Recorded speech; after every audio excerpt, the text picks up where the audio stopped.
right, so today's harvest, I'm going to start with some cherry tomatoes. They're in my little basket. There's a few more back here that I'm going to go ahead and pick.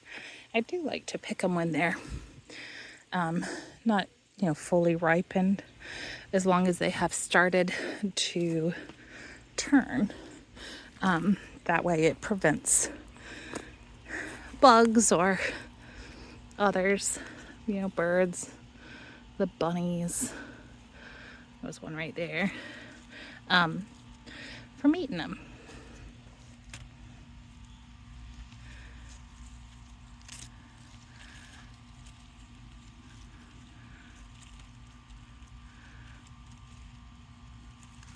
My goodness, that one was kind of tangled up in the string.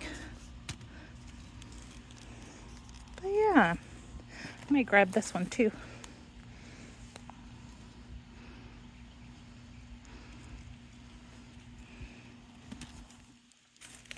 I also picked some ground cherries. There are actually lots of these to pick. So everywhere you see yellow in here, that's more ripe currant tomatoes, and I am digging these things. The kids love them too. We find them to be pretty sweet, actually, but they do take a while to harvest because they are quite small. They're prone to bursting though, so I have been trying to pick them every day. I did not pick anything yesterday, so this is like 2 days worth of ripeness.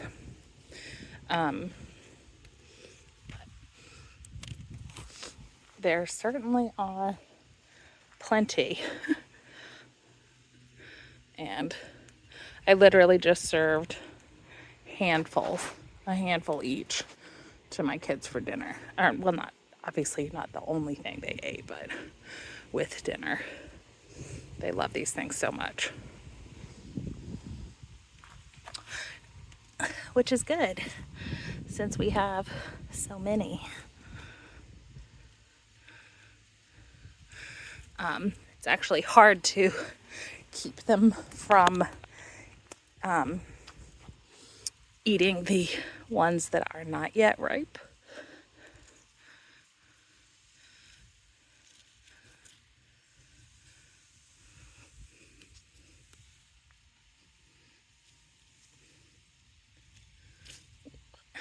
Gotta get one more. Come here. There's some more in there. I see them. Do you see them? Way in the back. That is one thing that I've noticed with having these that are so small, is that it is really easy to miss them. So even if I harvest every day, the next day there'll be some that are just totally ready and ripe because I missed them.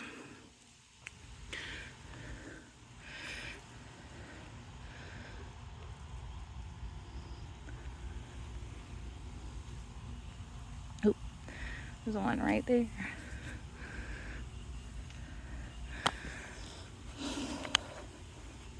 Have I missed any so far? Oops. They're also pretty sensitive. So like I just knocked off one that was green while trying to pick one that was ripe. And I find myself doing that pretty often. They're just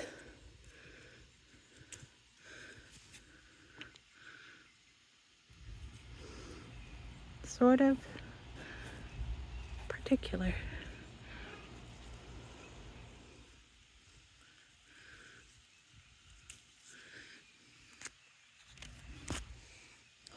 All right.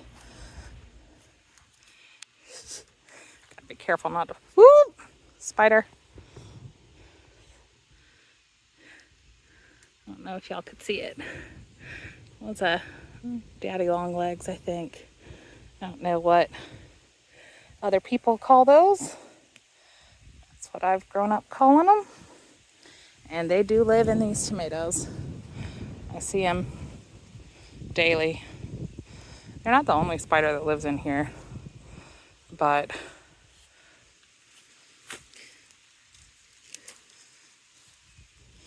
I also would strongly prefer it if the flies would leave me alone.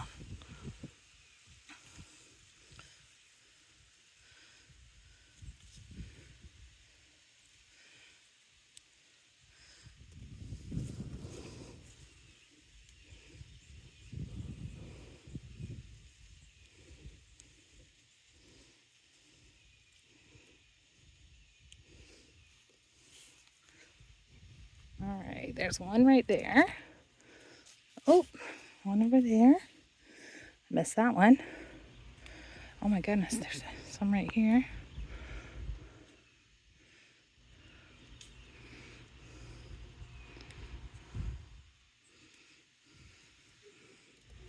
And I think I'll go ahead and pick some of these that have just a little color to them. All right. What else am I missing? Oop, there's one. There's some back in here. Kind of hard to see when they're tucked away like that. Oh, like this one. Oop, I see one right here. All right. Did I miss any? Ooh, yes I did. Reaching way to the back for those. These were obscured by the leaves on the other side, so we couldn't see them. Here we go. All right. I think we did pretty good. Ooh, there's a couple more.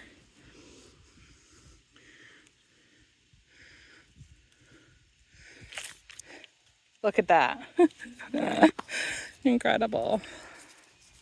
Okay, next I'm working on picking all of these.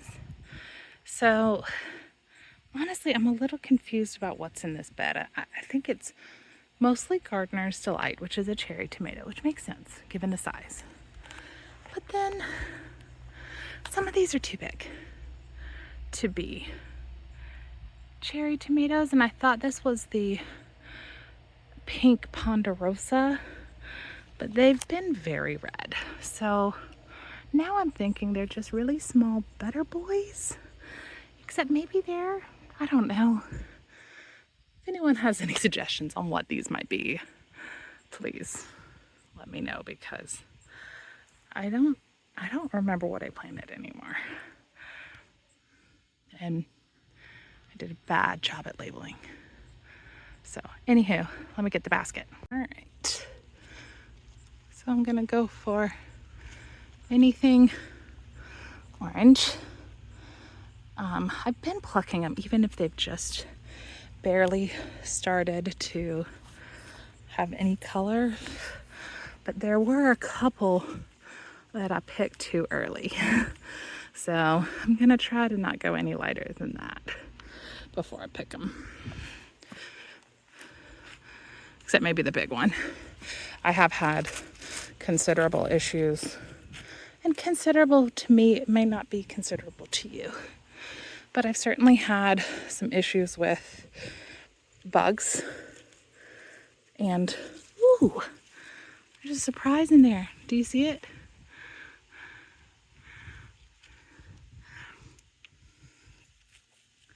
There's one tucked in there. I'm gonna pluck it. I've had some issues with birds and with slugs and with insects, and I'm really not doing much to address it, to be honest, other than picking early and often. So I've been trying to pick every day. Yesterday I was fatigued. We have had some very warm weather, which honestly is probably part of why the tomatoes are doing so well. But it's been very warm. It's been unseasonably warm, I think, for July. I mean June. Jeez. It's like I forgot what month we're in. Yeah, it is June 20 something today. 21st maybe.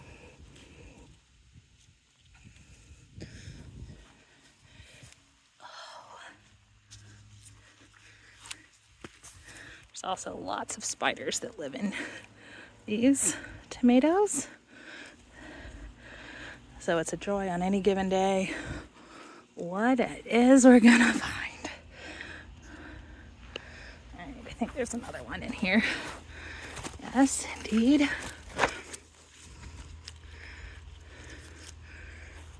There were. I see another one. Can I reach it? I can. Huzzah. Got those. All right. It's always a little precarious walking in between the beds, but it's the only way sometimes.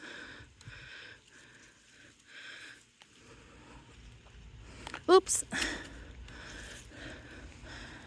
Gonna have to get that. Here we go. And I think this will be the last one that I pick.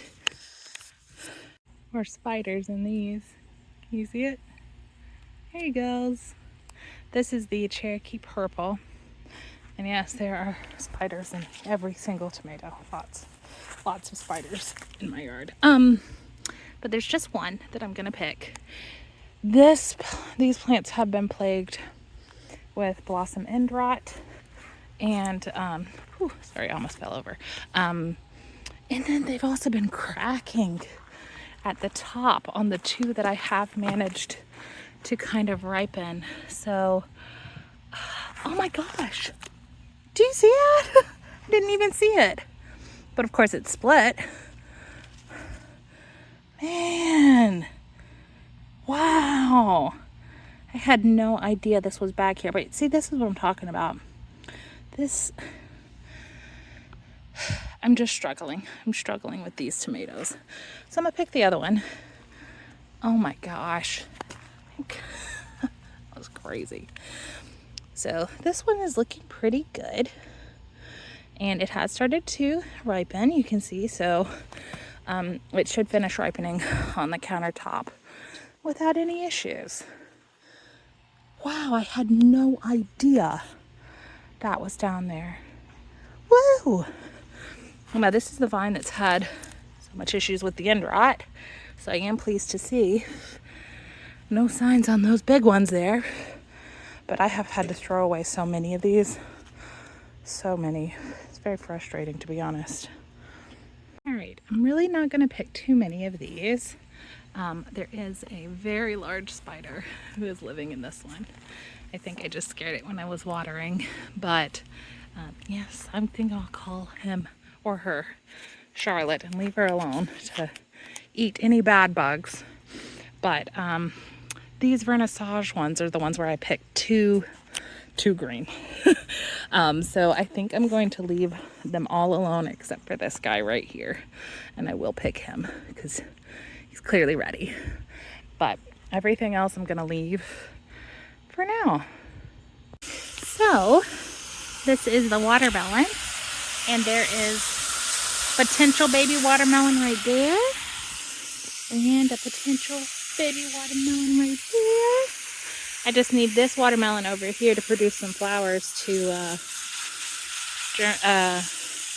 what's it called? Pollinate those with. Because I'm fairly certain this variety does not pollinate itself. It needed this companion variety. But isn't that cool? I do see some flowers like thinking about it on the ends. So we'll see. But Also, beans are still alive right there. The ones that were in the middle have died, which brings me to the part of the update where I get to talk about how I messed up. I fertilized too much. Yes, too much of a good thing is a bad thing. And I'm killing 2, maybe 3 ground cherries in this bed. I killed the 1 bean in this bed. Over here you can see I managed to kill 3 marigolds and also 3 zucchini and or squash. And up there, 1 marigold and 2 zucchini and or squash have died. And you can't really see it from here, but I lost about 5 beans out of that planter. And up at the top, I lost 2 cucumbers. So I've learned a lesson.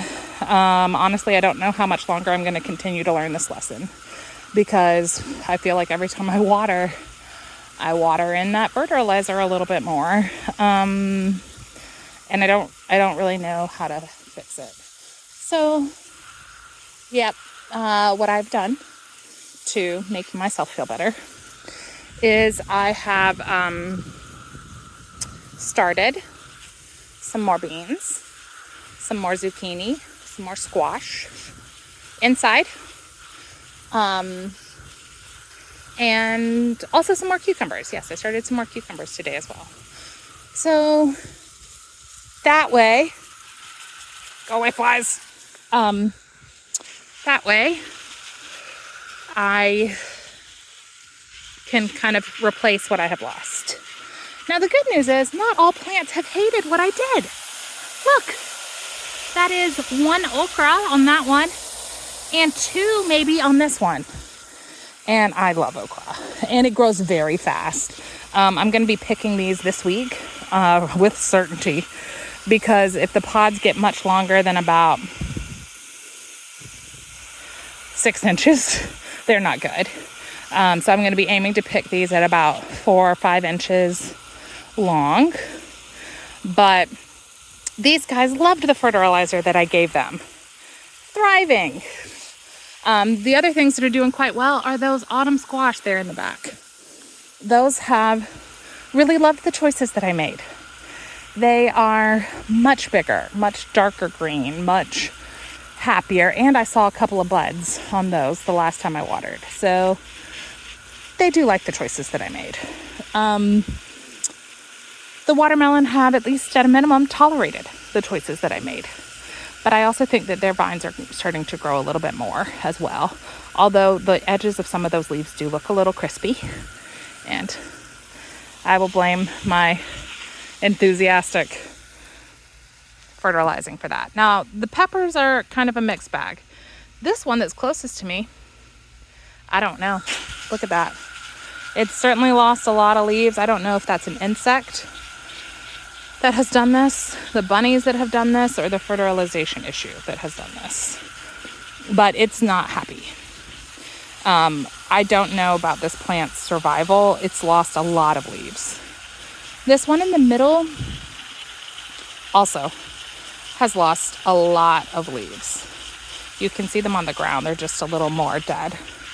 And that one in the far has really done pretty well. It's only lost a couple of leaves, so I think it will continue to survive.